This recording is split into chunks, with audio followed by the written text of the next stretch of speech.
want to welcome you to the Ask Jeff YouTube channel. Here's today's question. It says, the Old Testament was written by man, particularly the book of Genesis, and that's why the man blamed the woman for humankind's failings. Is this so? That's a really good question because you think about it, the question's right. Of the 66 books that we have in Scripture, we know of roughly 40 different individuals that the Lord utilized to inspire the Scripture to ultimately preserve it for you and I. All of those individuals, per the question, are men.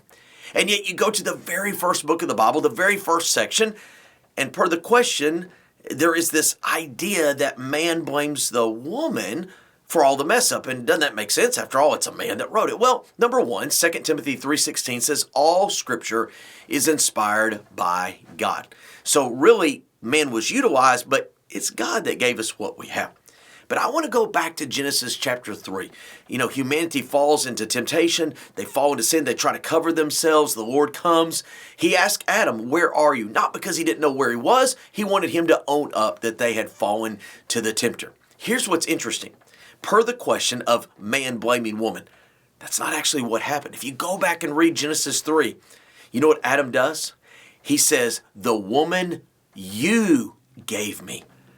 Adam takes it a step further. He doesn't blame Eve.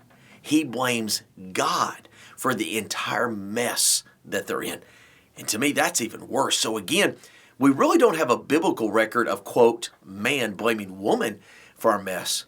We have a biblical record of man blaming God for our mess. Is that not the essence of sin? Great question. If you have one, send it to AskJeff.net. Maybe your question will be tomorrow's.